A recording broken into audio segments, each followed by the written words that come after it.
I think a lot of people assume that love is just given or we all receive love the same way. You know, like some people feel like, you telling me you love me all the time, that I should feel the love. You know, we all learn how to love your partner. It's not always about, everybody just receives it different. Somebody might receive it different from you actually just physically touching them and hugging them and really showing the love and spreading the love that way. Some people might just want to hear it. I think we all want to hear it, but put some action behind it. But some people need you to just listen and understand to feel like you love them and you care. It's just different. So try to just understand your partner's needs and learn how to love them, because we really are.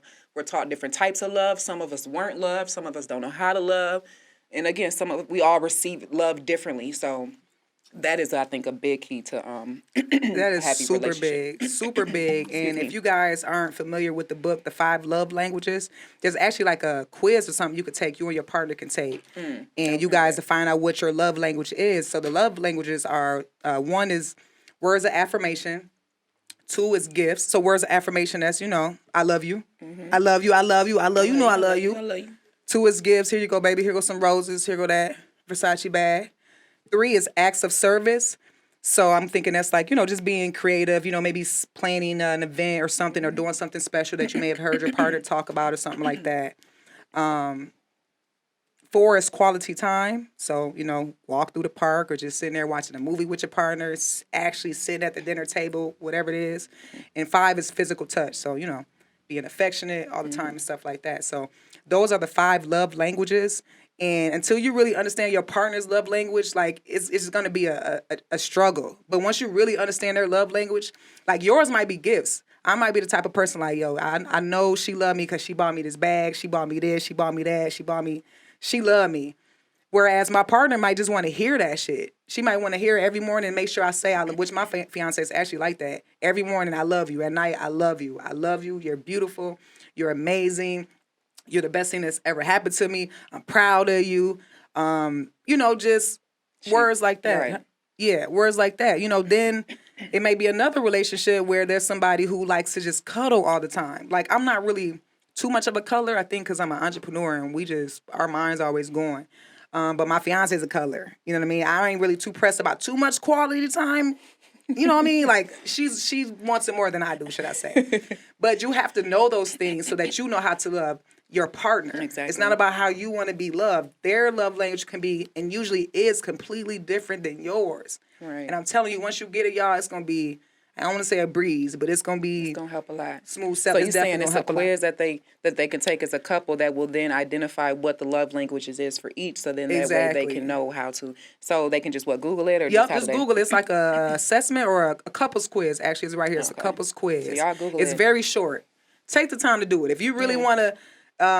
help your relationship and just be better. Like, that's the thing too. People treat relationships like nothing. They to me, it should be treated just like a business or a goal that you have. Like, you have to put work and time into it. It's not just automatically going to work. And I think some people think that, like, well, look, I love you, you love me, this is going to work. Sometimes love is not enough. It's not enough. It's not enough. So you have to really just get to know each other. And you have to just put that time into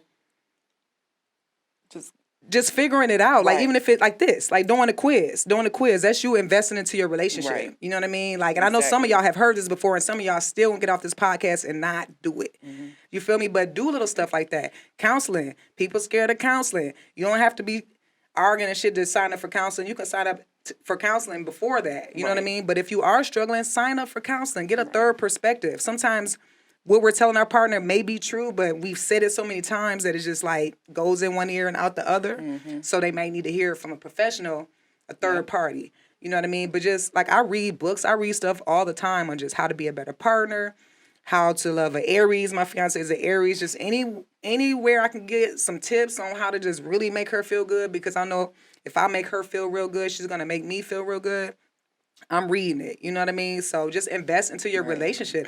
If you're tired and you work all day and your partner really want to go to dinner, you got to suck it up and go to dinner. You know what I mean? That's a sacrifice. That's you putting in that time. But like I said, a lot of people just sit around and think this shit just going to be automatic and it's going to last forever without any work ethic. You know what I mean? Without any effort.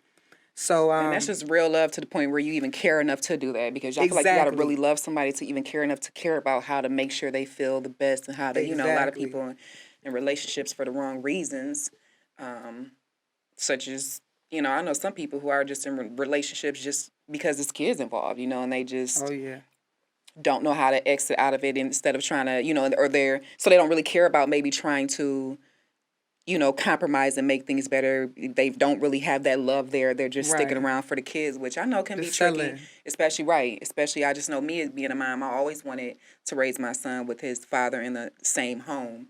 I think we all probably naturally desire that, like the whole family. You getting a call tonight. He calling you tonight, like you said, what, baby? I'm changed now. I'm changed. I'm a better man. Give me a chance. Not stupid, eh?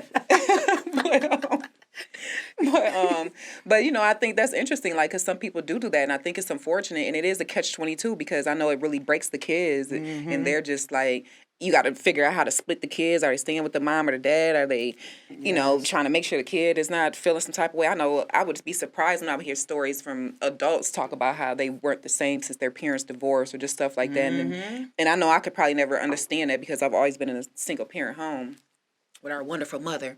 But I just could imagine that just being tough, and then, you know, you being unhappy and staying in it to keep your kids happy. And I know we'll do anything for our kids, so it's like we sacrificing our happiness for our kids' happiness, which that's tough. It's tough as hell. That's so tough. Definitely. So relationships are just, and then it's like, so you can say, well, make sure you do your due diligence and make sure you find the perfect baby daddy.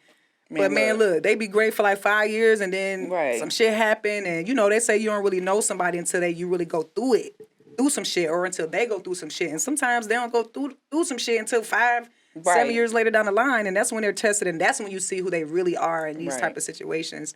And at that point, it's too late. You already have kids, so it's definitely a sticky situation. It is. It makes me think about just while we're just speaking on relationships, but just, you know, when you finding somebody, when you're looking for love, dating and stuff, and then you find somebody that, I mean, and I'll just speak on me because this actually did happen to me, but I remember dating somebody that I really felt like was the ideal man for me, almost in every sense of the word. I'm talking about made me feel good inside, made me, just I don't even got to get detailed, but just really everything about him was just perfect, other than for some reason I just was not fully attracted to him.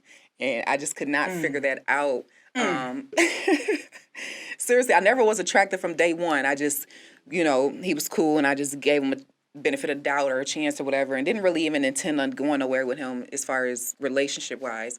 So it just was crazy to me. I couldn't figure out what the problem was. Like, dang, God, why would you send me somebody this perfect and I really don't like him? When I tell y'all, I went like a whole year for real trying to really like this man, trying to find some attraction to him. And I mean, I literally like tried, and I was like, you shouldn't. That's when I started thinking, like, this is not right. I should not have to be forcing myself to like somebody, or trying to, I should not feel disgusted when I gotta hug him, or, you know what I'm saying? Like, and it was just such a fucked up situation. It really was, because this man treated me like everything I wanted to be treated like, which is why I was willing to even try to get attracted to him, because I'm like, damn, this is what I've been looking for. I gotta find a way to like him.